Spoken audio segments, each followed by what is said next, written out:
FREMAR, ¿no? Y en nombre pues del FREMAR pues quería agradecer, ¿no? al excelentísimo Colegio de Graduados Sociales de Madrid, ¿no? Y a su presidenta pues Eva Torrecilla, pues por la invitación a participar en este 16º Congreso de Actualidad Laboral. Creo que es una magnífica oportunidad, ¿no? Pues para debatir, desarrollar pues temas de candente actualidad. Yo creo que hay que destacar también la calidad de los ponentes, ¿no? Que nos harán pues estar pues muy atentos a los diferentes temas que vayan a desarrollar.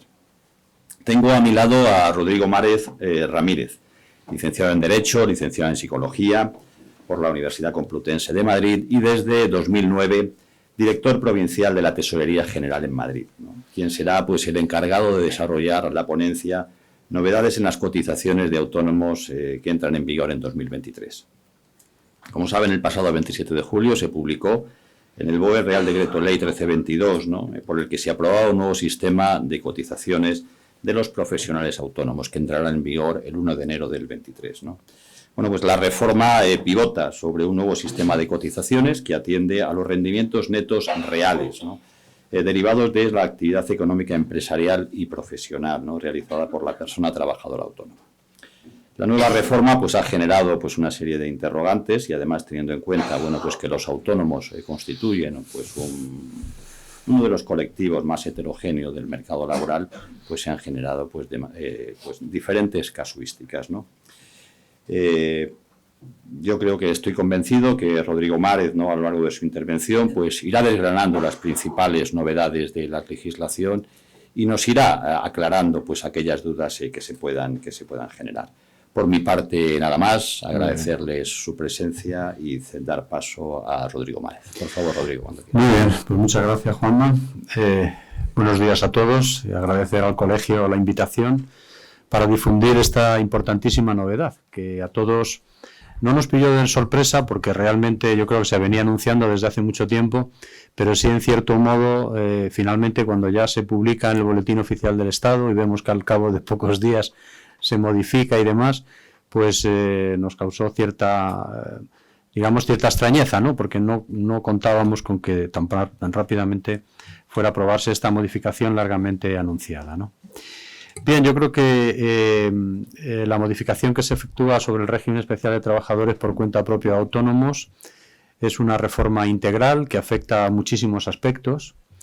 Y yo voy a intentar ceñirme a lo que realmente importa desde el punto de vista de la Tesorería General de la Seguridad Social. Hay otras muchas cuestiones que trataré de forma tangencial, no me detendré en ellas, entre otras razones porque tampoco soy un experto en esas materias y sería muy atrevido por mi parte hacerlo, pero desde luego sí en las cuestiones principales, como digo, que afectan a la tesorería, que son muchas, ¿no? Y la primera y principal, desde luego, es este nuevo sistema, digamos, de cotización que va por rendimientos reales, rendimientos netos del trabajador autónomo, ¿no? A diferencia de lo que ha sido tradicionalmente desde el año 70, donde, bueno, pues como todos sabemos, la elección de base era libre por parte del trabajador, con algunas limitaciones en función de la edad o por otras circunstancias, que ahora no me detendré en ello, pero en definitiva era el trabajador autónomo el que libremente elegía la base que más le convenía, ¿no?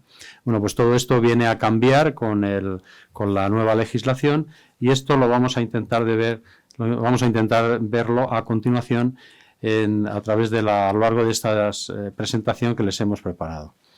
Bien, la presentación es más bien un esquema de lo que quiero hablar. Hay la nueva normativa afecta, vaya, es que se va constantemente. Bien, afecta básicamente al texto refundido de la Ley General de Seguridad Social, a la Ley del Estatuto del Trabajo Autónomo y luego también el Reglamento General de Afiliación y el Reglamento General de Cotización. Estas son las 4 normas en lo que a tesorería se refiere principales que se ven afectados por la nueva regulación, ¿no? Bien, entrando en el nuevo sistema de cotización, que realmente es lo verdaderamente novedoso, creo yo, del asunto, pues está la cuestión de que la cotización se efectúa en función de la totalidad de rendimientos netos anuales, ¿no? En este sentido, la ley establece 2 tablas, una tabla general y una tabla reducida, ¿no? Durante los años 2023, 2024 y 2025, la propia ley establece en una disposición adicional cuáles van a ser las tablas a emplear. Luego, en 2026, la Ley de Presupuestos Generales del Estado de entonces determinará qué tramos y qué tablas serán las que se utilicen de ahí en adelante, ¿no? Pero ahora, de momento, digamos que ya tenemos el camino expedito para al menos estos 3 primeros años, ¿no? Esa tabla general y esa tabla reducida, lógicamente, tienen una finalidad, ¿no? No es casualidad que lo haya establecido así el legislador, pues yo creo que es consciente de que, en efecto, hay muchos trabajadores autónomos que no van a poder llegar tan siquiera a la tabla general, se van a quedar por debajo, ¿no? Una de las novedades, precisamente, que incorpora esta nueva legislación sobre los autónomos es que desaparece la figura del autónomo a tiempo parcial, que es algo que en su momento, bueno, apareció como una novedad en el Estatuto del Trabajo Autónomo y cuya entrada en vigor se ha ido postergando año a año hasta que finalmente ha desaparecido con esta nueva norma, porque entendemos que no tiene ninguna razón de ser. Quizás precisamente el hecho de pensar en esa tabla reducida pues es lo que ha dado pie a que finalmente desaparezca esa figura del trabajo autónomo, que ya digo que nunca el trabajo autónomo a tiempo parcial, que nunca entró a funcionar realmente, ¿no? Y que verdaderamente con la nueva legislación pues no tendría ninguna razón de ser. Bien, una de las cuestiones importantes es que en el nuevo sistema de cotización es que la cotización que se elige es una cotización provisional que debe regularizarse al finalizar el ejercicio. No sé si este término, al finalizar el ejercicio, es el más correcto, porque en realidad hasta que la agencia tributaria no nos traslade por vía telemática los datos que ha hecho constar el trabajador autónomo en sus declaraciones anuales, pues no sabremos realmente de qué rendimientos netos estamos hablando y, por tanto, cómo habría que ajustar esa base de cotización provisional que el trabajador autónomo ha elegido hasta ese momento. Bien, la tabla general y la tabla reducida, pues la tabla reducida tiene... Vaya, otra vez se me va... Vaya. A ver si se... Es que no sé por qué está puesta en modo automático, pero el caso es que antes estaba parada. Bien, decía que la tabla, hablaba de la tabla... Ahí parece que se ha parado. Vale, vamos a ver. Bueno, pues estamos arreglados.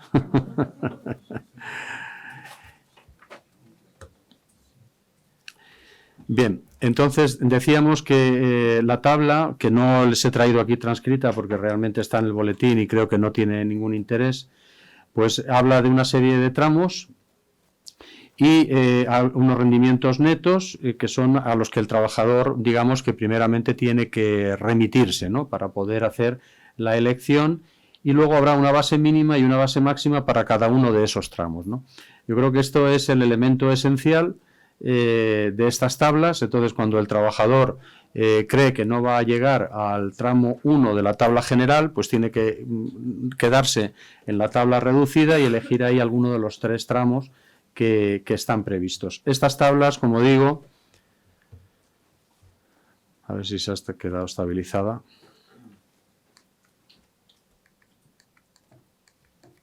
¿Tiene la presentación en automático? No que yo sepa, no lo había traído. Hagamos el pasapáginas y lo volvemos a encender. Vale.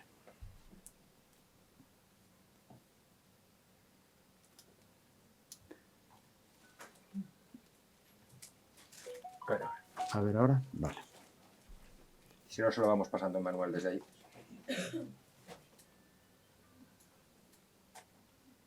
Parece que va cambiando.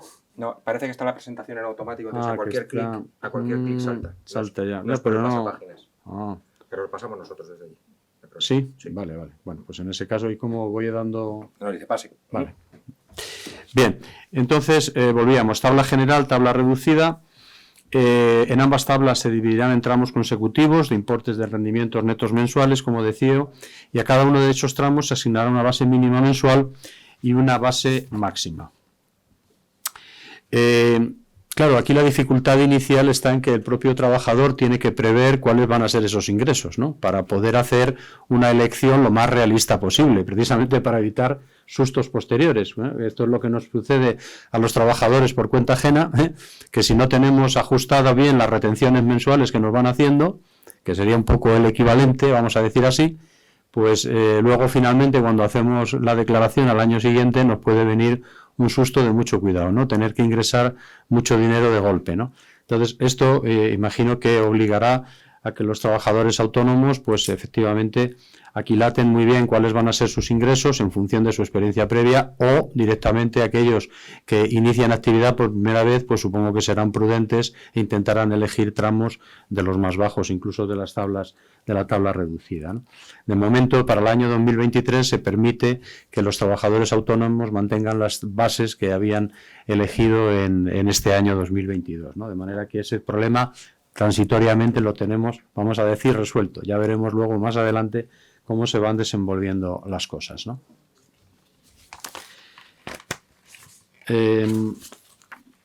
Vamos a la diapositiva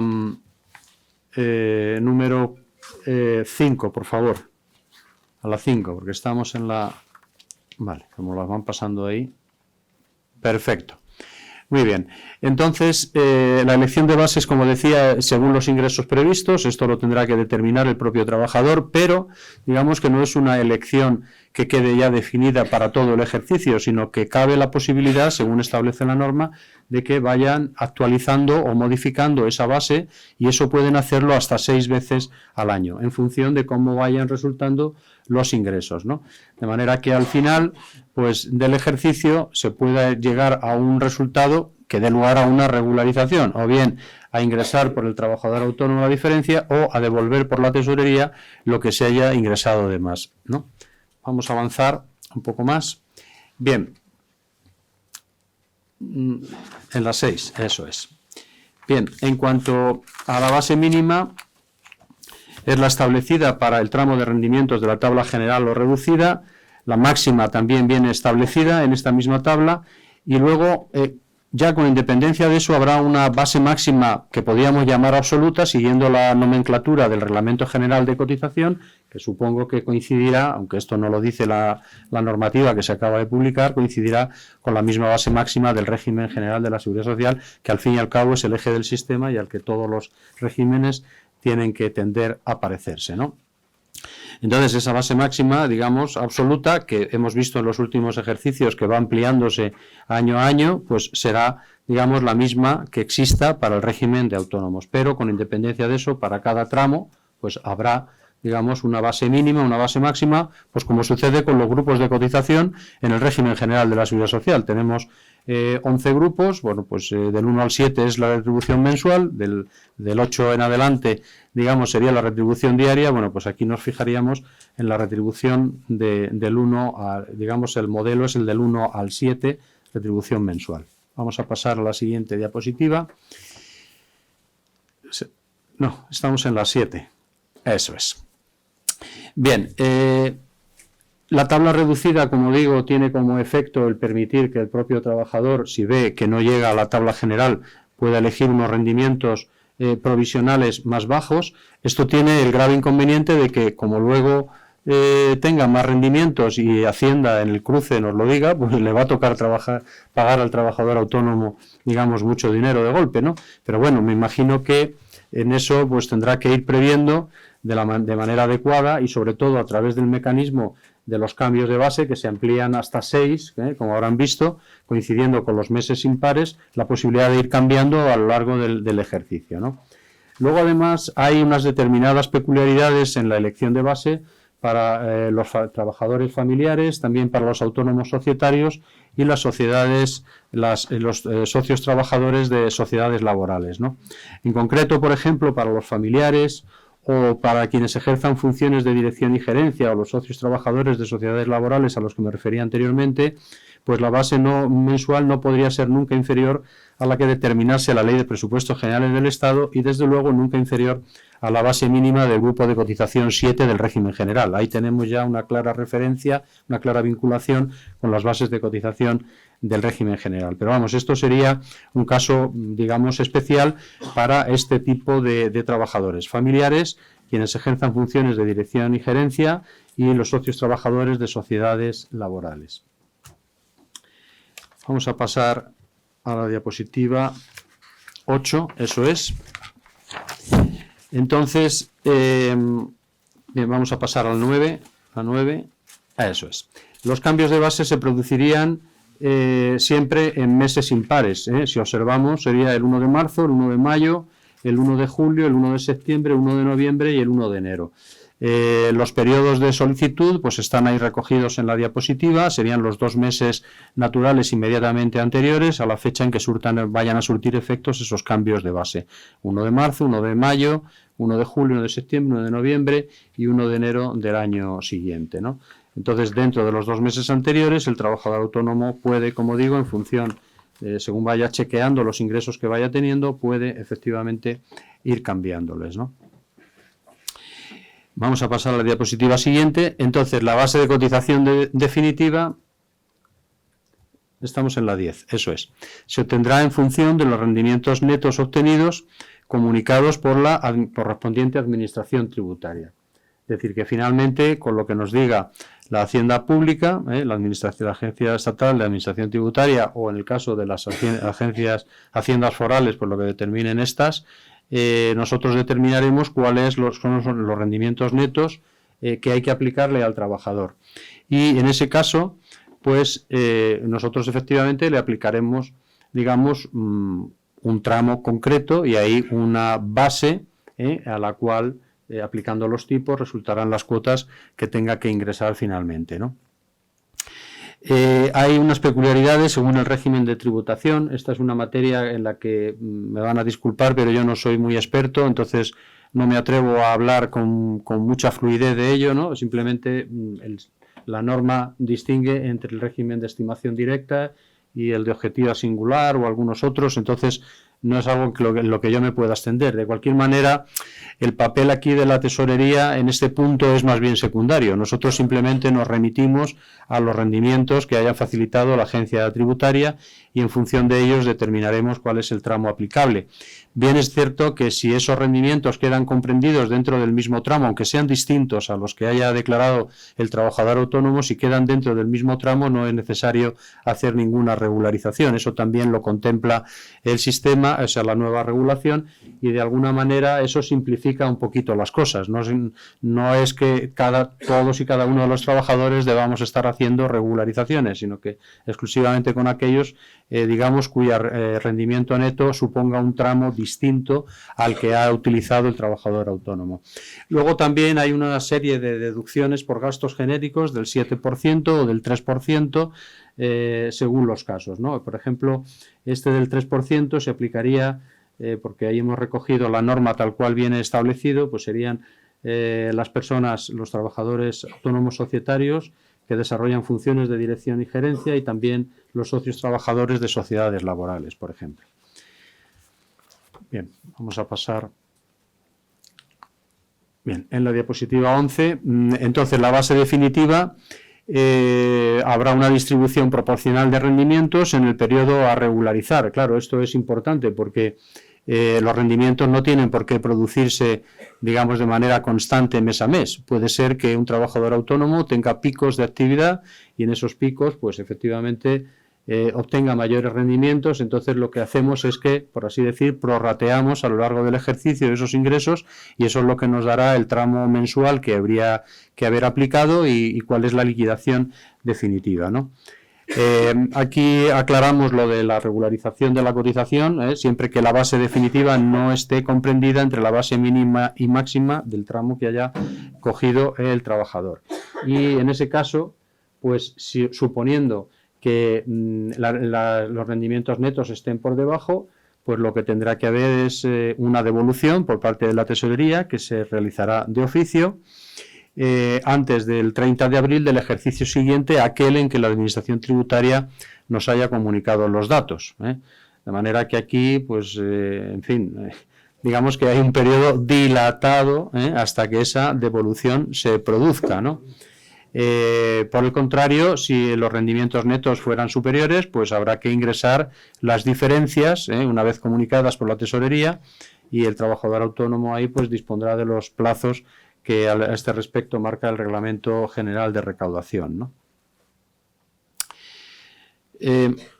Rendimientos netos hay que tener también en cuenta, y esto es una cuestión importante, que la nueva legislación considera como rendimientos netos todos los que se hayan producido, no solo como consecuencia del ejercicio o desarrollo de la actividad que dé lugar a la inclusión en el régimen especial de trabajadores por cuenta propia o autónomos. Es decir, que si hubiera otras actividades que no dieran lugar a su inclusión en el régimen, pues también éstas sumarían a la hora de calcular el rendimiento neto. Esto es una cuestión importante a tener muy en consideración. Y aquí hacemos una serie de aclaraciones que vienen recogidas sin más en la norma, tanto si se realizan a título individual o como socios o integrantes de cualquier tipo de entidad, y siempre que lógicamente esos rendimientos no deban figurar digamos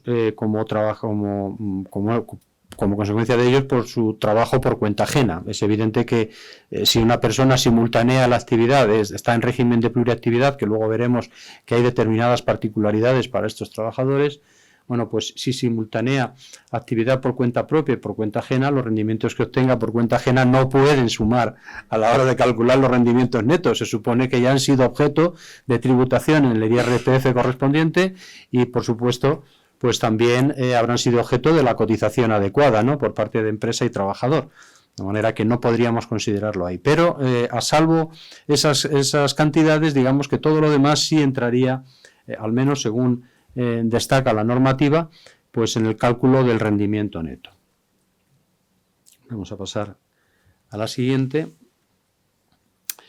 Bien, y aquí la cuestión sería calcular ese promedio mensual para poder calcular también el tramo mensual, porque la norma incide en que la cotización en el régimen especial de trabajadores autónomos tiene carácter mensual. Más allá, porque esto no se ha modificado, del hecho de que tanto en el mes del alta como el de la baja se pueda prorratear la base a 30 días, que es como se está haciendo actualmente. Esto yo creo, no lo diré con absoluta rotundidad, pero creo que no ha sido modificado y se mantendrá esta posibilidad. Pero siempre la cotización en el régimen de autónomos está referida a meses completos y eso va a seguir manteniéndose así. Luego, para poder calcular los rendimientos netos anuales, los tenemos que dividir entre 12 y calcular el rendimiento neto mensual para poder definir el tramo de cotización en el que se encuentra incluido ese trabajador autónomo. E insisto, si ese tramo de cotización, aunque la cantidad del rendimiento neto sea distinto a lo estimado inicialmente por el trabajador, está comprendido dentro del mismo tramo que él ha elegido, no hay que hacer regularización alguna. Si estuviera por encima o por debajo, daría lugar a la regularización, por así decir, a favor de la tesorería o a favor del trabajador autónomo vía devolución de cuotas, ¿no? Los rendimientos naturales, claro, también hay que considerar que el periodo de actividad anual no tiene por qué ser los 365 días del año, pueden ser menos. En ese caso, habría que repartirlo por los días naturales a los que se refiere la cotización y multiplicarlos por 30 para calcular la cotización mensual. Bien, hay una serie de excepciones a la regularización, concretamente los miembros de institutos de vida religiosa, por ejemplo, pues no están sujetos a este régimen, entre otras razones porque su base de cotización es mínima y aparte también están excluidos una serie de conceptos. Esto como en realidad es ahora mismo. Por ejemplo, la incapacidad temporal no está incluida, tampoco lo está las contingencias profesionales o estas cotizaciones adicionales a formación profesional, por ejemplo, ellos pues no las tienen, ¿no? También está excluida de regularización el alta fuera de plazo, por los periodos que medien entre la fecha de alta, la fecha que estimamos que el trabajador debiera estar en alta en el régimen, y el último día del mes inmediatamente anterior a aquel en que se presentó la solicitud.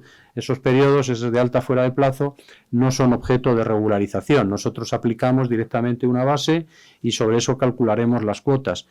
Bien, hay un periodo de aplicación transitoria del nuevo sistema de cotización, porque claro, nadie se le escapa que todo esto va a tener un proceso difícil, digamos, de gestación, tanto por parte del servicio común, de la tesorería, como de las mutuas, en el caso de la prestación por cese de actividad, que no he tratado aquí, porque ya tiene de por sí bastante complejidad todo ello. ni tampoco por la parte de la entidad gestora del INS, porque también algunas cuestiones, algunas prestaciones se modifican. Yo estoy centrándome, digamos, en la parte de tesorería, que bastante miga tiene ya, ¿no?, de por sí. Pues bien, vamos a ver esa aplicación transitoria del nuevo sistema de cotización. Vamos a pasar a la siguiente diapositiva.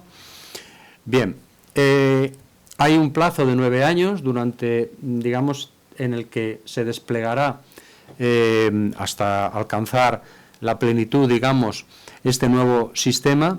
Será en el año 2031, con revisiones periódicas cada 3 años. Por eso, el año, si se fijan ustedes en la disposición adicional, precisamente hablamos de 3 tablas reducidas, son las que contemplan 23, 24 y 25, 3 años. Entonces, en el 25, me imagino que el Ministerio hará una evaluación de cómo han ido las cosas y de cara a la Ley de Presupuestos Generales del Estado del año siguiente hará los cambios pues que tenga que hacer para poder adaptar mejor el funcionamiento de la nueva regulación a la realidad, digamos, del mercado, ¿no? Bien, ahora de momento, por ejemplo, en el año 2023 se va a permitir que el trabajador autónomo mantenga las cotizaciones que tenía con anterioridad, porque claro, pudiera darse la circunstancia de que tuviera una base muy elevada, ¿no?, que a lo mejor no corresponde con los rendimientos cuando hagamos los primeros cruces con la hacienda pública, pues nos demos cuenta de que no corresponden con su nivel de ingresos. Sin embargo, él ha elegido voluntariamente eso, pues a lo mejor pues previendo pues ya pues su jubilación más o menos próxima o lo que sea. Pues bien, se va a permitir, a pesar de todo ello, que mantengan esas bases de cotización, como no puede ser de otra manera, porque la finalidad de todo esto es mejorar la acción protectora y también de alguna manera adecuar la regulación de autónomos pues a lo que es el eje del sistema, que es el régimen general de la seguridad social, ¿no? A partir de enero del 26 habrá una valoración de la situación por un periodo máximo de otros 6 años y a partir del año 2032 pues la aplicación de la cotización por rendimientos netos ya en los términos del artículo 308, tal cual vienen establecidos ahora mismo en la norma. Vamos a pasar a la siguiente. En la disposición transitoria cuarta también se habla precisamente de esta excepción para los trabajadores que durante los años 2023-2024 se encuentren en tramos de la tabla reducida. Se les va a aplicar durante 6 meses en cada ejercicio una base mínima de 960 euros a efectos del cálculo de las pensiones, aunque elijan una base inferior esos años. Bien, esto es algo que viene así establecido y poco más puedo añadir al respecto, ¿no? Y luego la disposición transitoria sexta contempla lo que les he dicho acerca de la base superior, en el supuesto de que si se viene cotizando por una base superior a la que corresponde a los rendimientos, pues podremos mantener dicha base o también una inferior, aunque los rendimientos determinen la aplicación de una inferior a cualquiera de ellos. Es decir, que ahí el trabajador autónomo se le va a permitir, digamos, que pueda mantener y elegir las bases según sus necesidades y un poco manteniendo lo que hasta ese momento se ha tenido. Vamos a pasar a la siguiente. Bien. Vamos a pasar a la próxima. Hay una situación especial que no es nueva, porque realmente la situación de pluriactividad pues yo creo que ya la conocíamos todos, ¿no? Es decir, el hecho de que el trabajador autónomo simultanease su actividad con otra que diera lugar a la inclusión en un régimen de trabajadores por cuenta ajena, singularmente el régimen general, ¿no? Entonces, bien, pues en este caso también se contempla esta posibilidad y en tal supuesto pues lo que se va a hacer es que se van a tener en cuenta tanto las cotizaciones efectuadas en el régimen de autónomos como las cotizaciones en el régimen general. Y en la medida en que se superen, digamos, los límites que se establezcan cada año en la ley de presupuestos generales del Estado, pues se tendrá derecho a la devolución del 50% del exceso en que las cotizaciones ingresadas superan esas cantidades, ¿no? Entonces, la devolución esta también se efectuará de oficio, como se viene realizando ahora mismo, porque en realidad se viene haciendo de oficio. Esto, digamos que no cambia en gran medida, lo único que hay una limitación, porque tampoco se pueden devolver más del 50% de las cuotas que se hayan ingresado en cada caso. De manera que aquí esta es la limitación que existe, ¿no? Bien, también esto da lugar, lo comento así un poco de pasada, da lugar a otra cuestión, porque en principio en el régimen de autónomos es obligatoria la protección de incapacidad temporal en todos los casos, ¿no? Y sin embargo en la anterior legislación se permitía que el trabajador autónomo que tenía de alta, que estaba de alta en el régimen general, pudiera, digamos, pudiera solicitar la exclusión de la protección por incapacidad temporal, ¿no? Bien, ahora se permite, si el trabajador autónomo lo solicita, pues efectivamente se le puede excluir, pero también puede tener la protección en ambos regímenes, es decir, que no es de suyo el hecho de estar de alta en situación de pluriactividad, no supone de suyo el que tenga que estar excluido necesariamente de la protección de IT en el régimen de autónomos. En principio, si solicita tener ambas, pues cotizará por incapacidad temporal en ambos regímenes sin mayor problema. Vamos a pasar a la siguiente para centrarnos, y entro en la parte final del reglamento de afiliación, los cambios más importantes que se han producido. Quiero detenerme en ello porque yo creo que a lo largo de los últimos años, pues cada vez es más frecuente aquilatar más la información que se pide por parte de la Tesorería respecto de los trabajadores, tanto cuando se da el alta en el régimen general como en cualquiera de los regímenes especiales. Pues bien, en este caso reviste, si cabe, mayor importancia, porque hay que tener en cuenta muchos datos para poder precisar con exactitud qué régimen tenemos que aplicar a ese trabajador autónomo, ¿no? Bien, entonces, en primer lugar, aquí las hemos enumerado todas. Estábamos pensando, cuando hicimos la presentación, si poner algunas a modo de ejemplo, si remitirme a ellas, pero al final creo que con fines didácticos es más fácil si nos remitimos directamente a ellas y las ven ustedes en pantalla, ¿no? En primer lugar, la identificación de las sociedades o comunidades de bienes de las que formen parte los trabajadores. Esto tiene que quedar muy claro y tiene que comunicarse en el momento de efectuar el alta, ¿no?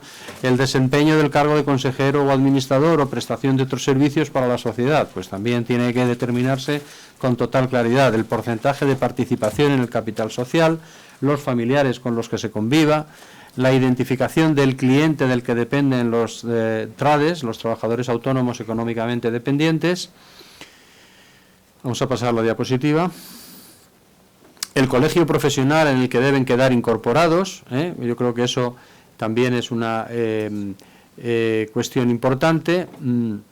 El número de identificación fiscal de la empresa o empresas para las que se presten las actividades complementarias privadas, la identificación del trabajador autónomo en cuya actividad económica o profesional trabajen los familiares, la declaración de rendimientos netos previstos durante el año natural en que se produce el alta y cualquier otra que suponga una peculiaridad en materia de cotización y de acción protectora del trabajo autónomo, es decir, que del trabajador autónomo. Como ven, muchos datos, algunos de ellos ya los veníamos pidiendo y otros pues no con esta exhaustividad, desde luego, ¿no? Pues bien, todo esto será necesario para poder tener un control adecuado, digamos, de la situación. Bien, vamos a pasar a la siguiente diapositiva, donde vamos a ver algunas modificaciones de la Ley 20/2027 del Estatuto del Trabajo Autónomo. Pasamos a la siguiente. Y estamos refiriéndonos básicamente, vamos a referirnos concretamente a algunas peculiaridades, digamos, que se contemplan en el Estatuto del Trabajo Autónomo y que han sido modificadas también, ¿no?, por el Real Decreto Ley 13/2022. Y entonces, en concreto, en el caso de la conciliación por cuidado de menores de 12 años que tengan a su cargo, familiares por consanguinidad o afinidad hasta el segundo grado, pues bien, para ellos hay una prestación, un beneficio en la cotización que tiene un plazo de hasta 12 meses y ahí ponemos la cuantía del 100% de la cuota que resulte, ¿no? La bonificación queda condicionada a la permanencia en alta durante todo el tiempo de disfrute y a la contratación de un trabajador por cuenta ajena con un mínimo de contrato a tiempo parcial al 50%. Esta es una de las cosas, el artículo 30, que se ve modificado. Vamos a pasar a la siguiente. La bonificación de familiares colaboradores también se contempla, con cónyuge, pareja de hecho y familiares del trabajador autónomo hasta el 2º grado, que se incorporen como trabajadores autónomos y colaboren en la actividad, que no hubiesen estado de alta en los 5 años inmediatamente anteriores, y la cuantía la tienen ustedes ahí, 50% en los 18 primeros meses y un 25% en los 6 meses siguientes de la cuota por contingencias comunes correspondiente a la base mínima del tramo 1 de la tabla general, que si nos fijamos ahora, pues la tabla 1 de la base sería para rendimientos netos que estén comprendidos entre 1.166,70 y 1.300, con lo cual la base mínima serían entre 950,98 y 1.300 euros. Pues para estos, digamos que esta sería la bonificación a la que tendrían derecho durante 24 meses siguientes a la fecha del alta. Vamos a pasar a la siguiente. También durante los periodos de descanso por nacimiento, adopción, acogimiento o riesgo durante el embarazo y lactancia natural, no son cosas de por sí nuevas, porque ya existían, lo único que sucede es que se adaptan un poco a la cotización por tramos que vamos a tener a partir de ahora. Antes era por cuota fija, bueno, pues ahora y ahora también es por cuota fija, pero en función de los tramos que se hayan elegido. Entonces se produce la adaptación de la norma en este sentido, ¿no? Entonces, durante los periodos de descanso por nacimiento, adopción, guarda con fines de adopción, acogimiento, riesgos durante el embarazo, riesgos durante la lactancia natural, pues se permite ahí también una bonificación del 100% de la cuota por contingencias comunes resultante de aplicar a la base media del trabajador en los 12 meses anteriores a la fecha del inicio el tipo de cotización por contingencias comunes, excluido el tipo de IT por contingencias comunes. Pasamos a la siguiente.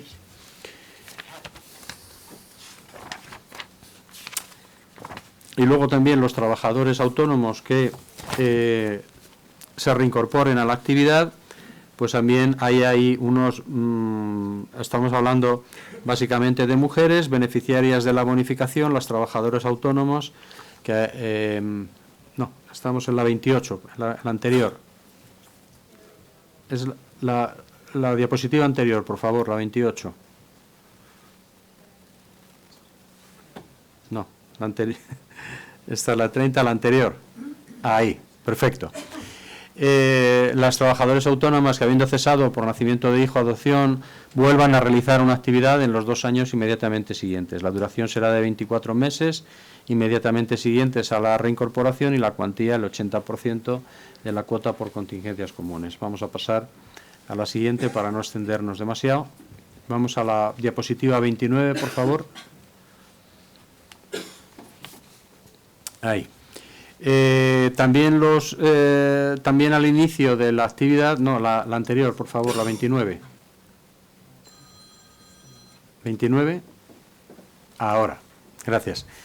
Los que causan alta inicial o que no hayan estado de alta en los 2 años anteriores, ahí también había unas bonificaciones, si recuerdan, con la aleta, pero digamos que se han modificado y aquí pues efectivamente hay una adaptación importante porque bueno, hablamos de unos periodos y hablamos de una serie de situaciones que dan derecho a más bonificación, ¿no? Pues serían los trabajadores con discapacidad o las víctimas de violencia de género o víctimas de terrorismo, en cuyo caso se amplían los periodos y también digamos, como consecuencia de ello, los importes que finalmente se van a abonar. Pues bien, durante el año 2023 habrá una reducción ahí al inicio de actividad de 80 euros durante los años 23 y 24 y a partir del año del 25º mes serán de 160 euros.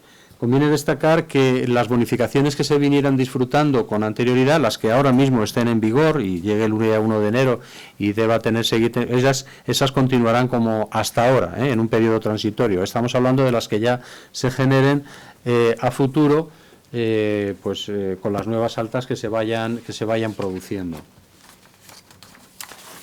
Bien. Eso es, vamos a la 30, el cuidado de menor afectado de cáncer, otra enfermedad grave, no, la anterior, por favor. La diapositiva 30, por favor. La 30, estamos en la 32, ahí. Cuidado del menor afectado de cáncer u otra enfermedad grave.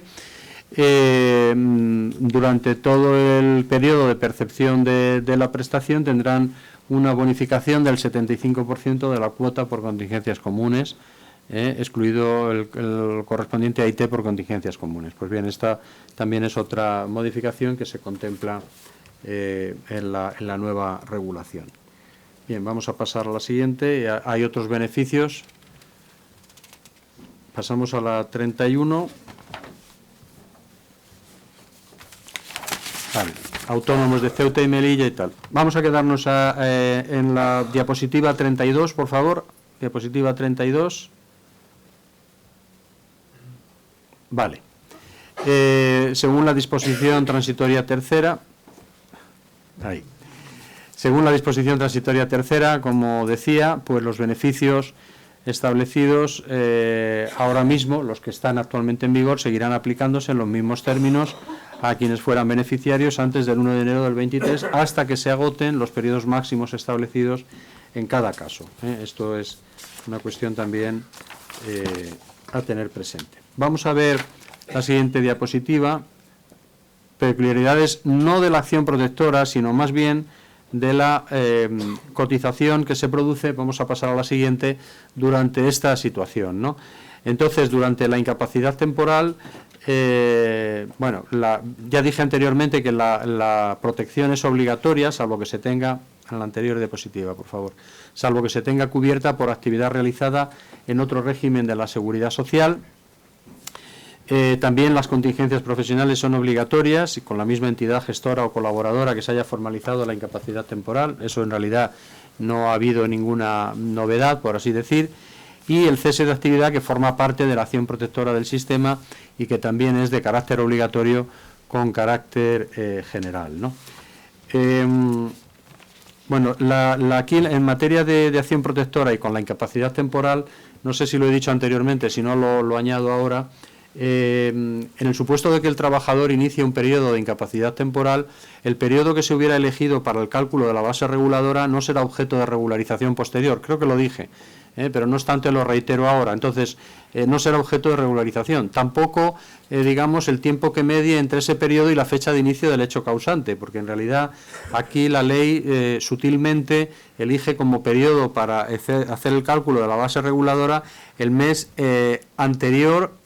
O sea, el hecho causante, no el mes inmediatamente anterior, sino el anterior. Entonces, ahí hay un desfase y es un poco lioso, pero en realidad lo que se persigue es que en todo momento el INS pueda acudir directamente como ahora mismo la cotización está metida prácticamente con un decalaje máximo de un mes, pues que tenga información cierta de qué base tiene que elegir para calcular la base reguladora de prestaciones, ¿no? Entonces, ahí se distingue entre la base del mes que se haya elegido para el cálculo de la base reguladora de la prestación, el mes siguiente, que sería el inmediatamente anterior al derecho causante, y luego ya el derecho causante y mientras dure la prestación. Todos esos periodos, digamos, no son objeto de regularización. Ahí las bases que hubiera elegido el trabajador tendrán carácter definitivo, y las prestaciones que se le hayan abonado exactamente igual. No habrá regularizaciones posteriores ni nada semejante, ¿no? Bien, y yo creo que entonces ya, bueno, esta diapositiva la vamos a dejar, ya vamos a cerrar la presentación. 5 minutos. Y bueno, yo creo que ya básicamente con esto lo podemos dejar aquí, ya terminamos la presentación y en fin, pues estoy a disposición de todos para, son las 13:10, o sea que... Muchísimas gracias, Rodrigo, por tu brillante exposición. Como bien ha dicho, hay se abre un mini espacio de consultas, dudas de última hora. Si bien, vale, ya ni más, por favor. Si bien, no obstante, a través del Colegio de Graduados Sociales, allí, perdón. Sí.